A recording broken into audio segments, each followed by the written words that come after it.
This is problem 1.29 from Francois Tardieu's Backgammon Strategic Concepts book, chapter 1. Here's the position. We're blue. We rolled a 4-2. Our home board's in the bottom right. We'll look at three possible moves for the 4-2. I'll give you my quick observations, some of Tardieu's key points, Tardieu's expert analysis with feedback from XG, Tardieu's summary, and a position modification at the end that I have questions about. Here's a first possible move, running to the bar point, 24-18, like this.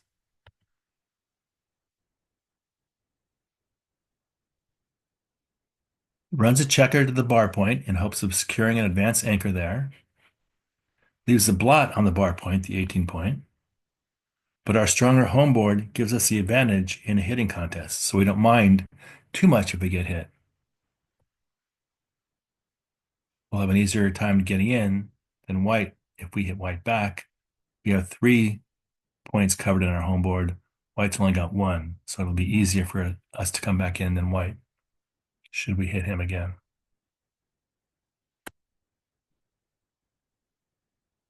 Second possible move is making the regular split, which is using a split using the larger number, the 4, 24-20, and coming down with a smaller number, 13-11, like this.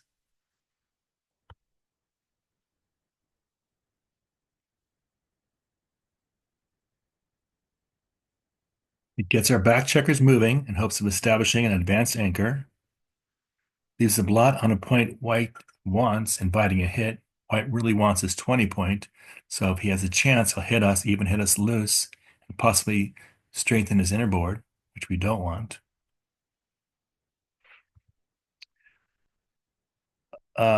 Brings the builder down from the midpoint, 13-11. Adds the builder to this 11 point, which is now aiming at the 5 and 7 also.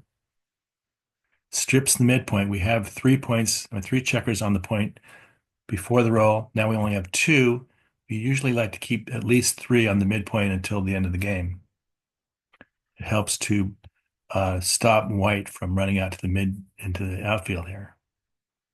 We have 3 points on the midpoint, 3 checkers on the midpoint.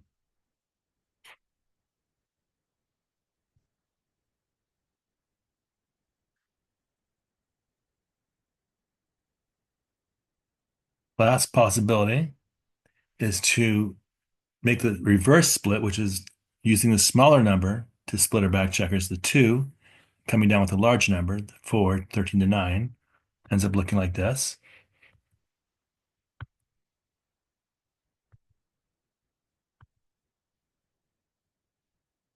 This steps up to the 22 point in hopes of making this as an anchor, like Michi calls it the butterfly anchor. It's an anchor, he calls it butterfly anchor because we like it in the beginning of the game, but as the game progresses, we like to leave from it. So it changes. The importance of it changes. Brings the builder down to our side of the board, 13-9. Leaves a blot on the 9 point, but it can only be hit with a 6-2 or double 4s, which are 2 rolls that white could use to otherwise make good points on his side of the board. He can make his 7 point with a 6-2, and he could use double 4s to make his 5 point. So it gives him tough choices.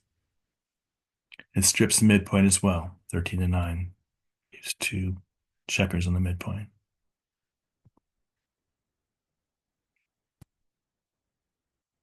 Here are the 3 final positions. Compare the features of each position, pip count, the strength of each player's board, and the threats facing each player. Think about which you would prefer. Let's recap the 3 moves again. Here's the play where we're running to the bar point, 24-18, before and after.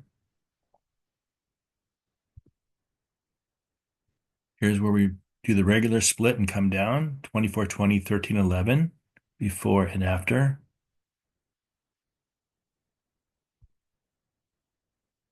And here's the play where we're making the reverse split, coming down from the midpoint, 24-22, 13-9, before and after.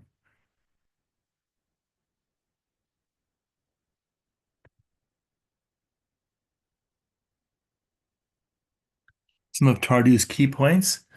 This 4-2 roll does not let us build either our 7-point or our 5-point, which is what we really want, our two top priorities in our priming game. We really want to make those 2 points. Nor does it let us really improve our distribution. This play is anti-positional, not good for our position.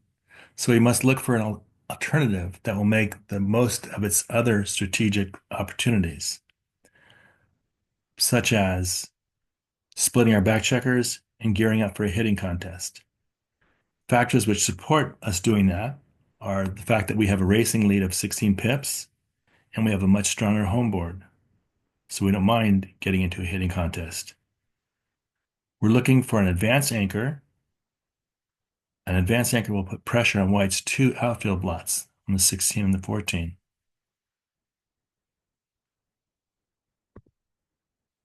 Let's look at what Tardieu says with a feedback from XG. Tardieu says for the play we're making the major split, the 24-20, 13-11 regular split, we are mobilizing our back checkers and gearing up for a hitting contest. That's good. We should be looking for the most advanced anchor possible, which should be the 18-point. We don't want to place a target for White on their 5-point and give them an opportunity to build a stronger inner board by hitting us and then covering that 5-point. So that's why this is not the top roll. This is the third best of the top 3.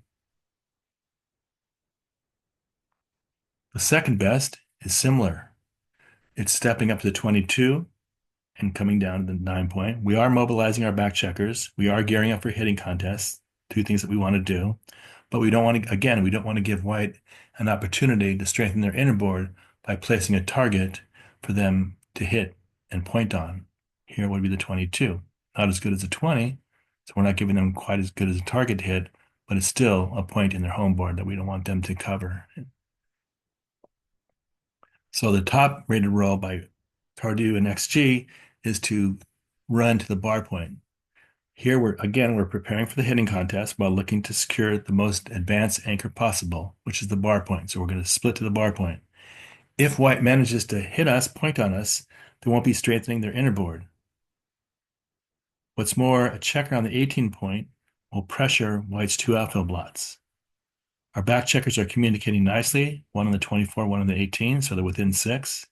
If White hits loose on their bar point, hits us on the 18-point here, almost all any 6 will hit him back.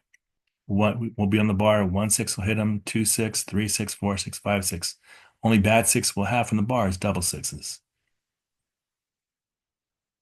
So that's why this is the top roll. We're not giving White an opportunity to hit us and improve his inner board.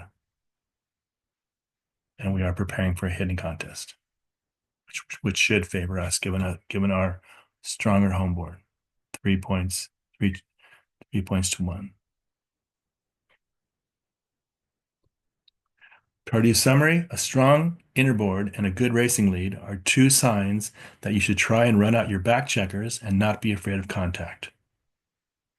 We really don't want to get hit, but if we do get hit, we shall be in better shape than White if we get into a hitting contest.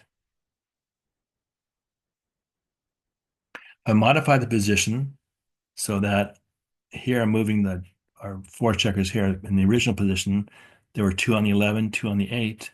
Now I'm changing it to 2 on the 9 and 2 on the 7, so we can make our 5-point with the 4-2.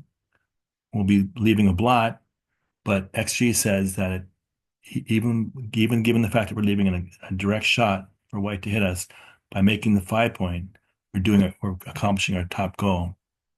And if I move our 4 checkers back here, we can make this the bar point, and that's what XG recommends.